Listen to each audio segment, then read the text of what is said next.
The Metropolitan Mall, formerly the Charlottetown Mall, is a shopping mall located in North Carolina that opened in 1959.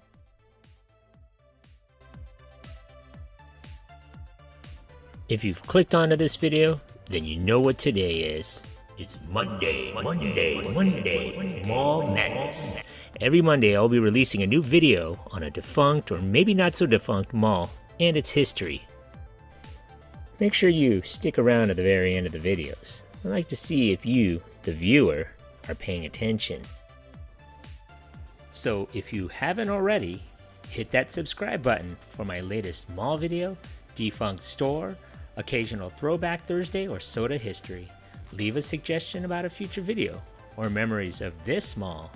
Thanks.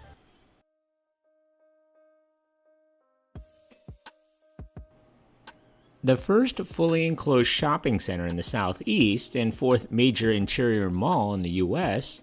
was situated on 10 acres, which was part of a 26-acre lot. This was located on the southeastern fringes of Charlotte, or the Uptown area. The site was part of the Thompson Orphanage and was leased from the Episcopal Church's North Carolina Diocese, who owned and operated the children's home. Charlottetown Project was the third mall-type retail complex built by the Rouse Company. An official dedication was held on October 28, 1959. A time capsule was buried to be retrieved in October of 1984. Entertainment was provided by the Davidson College Band. Charlottetown Mall encompassed approximately 250,000 leasable square feet and was anchored by a two-level 40,000 square foot Asheville-based Bon Marché department store. This North Carolina chain had no connection with the Seattle-based retailer of the same name.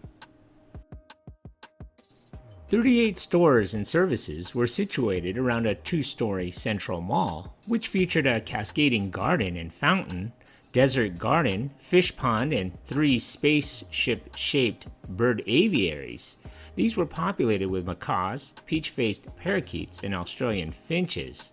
Lining the central mall were antique Gas Street lamps from Philadelphia. Charter first-floor stores included Eckerd Drugs, Western Auto, Lerner Shops, The Tweed Shop, Charlottetown Pet Center, a 30,000 square foot Rose's 5 and dime and 25-cent store, a 20,000 square foot Franklin Simon, and a 25,000 square foot Colonial Stores supermarket. On the second floor was an S&W cafeteria, community auditorium, and a 12,000 square foot leased office spaces. Originally, the Charlottetown Mall structure was to have been the first phase of a two-phase development. A 6-acre tract north of the mall was to be utilized for a large department store, additional inline retail or motel, and these were connected with an existing mall via a pedestrian bridge over South Independence Boulevard, but this never came to fruition. The General Cinema Corporation Cinema 1 and 2 was eventually built on the north side. The venue opened on November 6, 1963, and was one of the nation's first twin cinema operations. The Bon Marché closed on January 11, 1964. Ivy's department store opened in its vacant spot on February 20th, 1964. Charlottetown Mall was successful throughout the 1960s. However, this began to change with the completion of the South Park Mall in February of 1970 and the Eastland Mall in July of 1975. Both complexes, built within 5 miles of Charlottetown, encompassed around 1 million leasable square feet. In an attempt to revitalize their smaller inner-city shopping hub, the Rouse Company decided to remarket it as a low price point retail venue. The mall was given an indoor-outdoor refurbishment. It reopened as Outlet Square on October 15, 1981.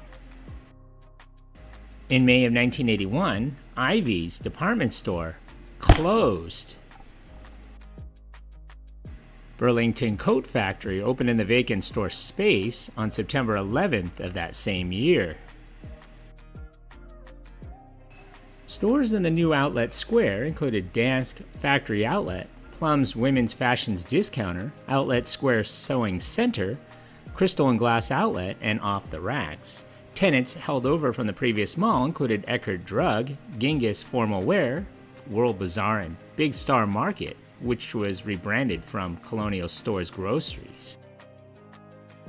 At first, the Outlet Square concept did well, but another shopping center called the Outlet Marketplace held its grand opening in April of 1986, probably leading to the confusion of name differentiating for consumers like myself.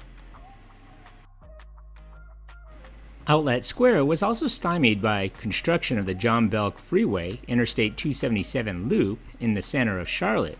By the time the highway opened to traffic in mid-1988, the Rouse Company was back in the process of converting Outlet Square back into a more traditional mall.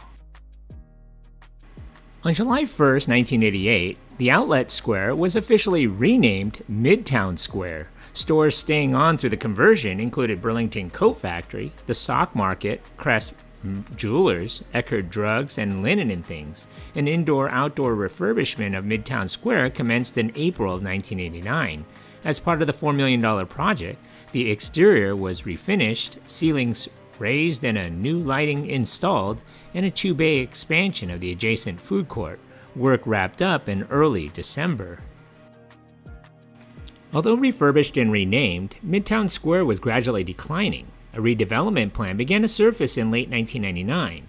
The old mall and cinema would be demolished and replaced by Center City Village, a retail and residential complex.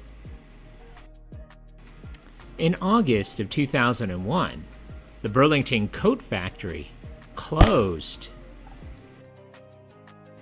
Other Midtown Square tenants had closed by 2003. The impending redevelopment was delayed by the post-9/11 recession, but had got back on track by the mid-2000s. Under a revised plan, the Metropolitan and the Midtown Crossing facilities would be developed. Demolition commenced in September of 2005. Midtown Crossing, which encompassed 264,000 square feet, took the place of the cinema. It housed a 128,000 square foot Home Depot Design Center on its first floor and a 136,000 square foot Target on the second. An adjacent multi-level parking garage was included in the project. Target held its grand opening in October of 2007. Across Independence Boulevard, which had been renamed Charlottetown Avenue, was the $225 million The Metropolitan. This 412,000 square foot complex was built on the former mall site. Stores included a 30,000 square foot Best Buy, a 20,000 square foot Staples, and a 32,000 square foot Marshalls. Stores opened for business on August 7, 2008. A 12,900 square foot Trader Joe's was dedicated on October 10th. The Metropolitan also housed 170,000 square feet of office space and 101 luxury apartments. The Home Depot Design Center at Midtown Crossing closed in April of 2009. It was replaced by a BJ's Wholesale Club and a Petco. The 100,000 square foot BJ's Wholesale Club welcomed its first shoppers on November 14, 2015. On July 13, 2018, the Staples store closed at the Metropolitan Mall. In February of 2020, the BJ's Wholesale Club closed less than 4 years after opening at this mall. In August of 2024, Burlington stores opened at the Metropolitan Charlotte Mall after a 23-year hiatus. Today, the shopping center is anchored by a Best Buy, Marshalls, Burlington, and a Trader Joe's. Congratulations! You made it this far into the video. When I find you... Pop quiz, hotshot. So let's see how close you were paying attention to my video. So how many anchor stores closed or changed their names at this mall? So if your answer is 5, give yourself a hand. You were paying attention. Thanks for watching. So what do you remember about this mall? Leave a comment or some more details that I may have missed, or maybe even a suggestion for a future mall video you would like to see. Don't forget to hit that like button and please subscribe to Eric C. Productions. Thanks for watching.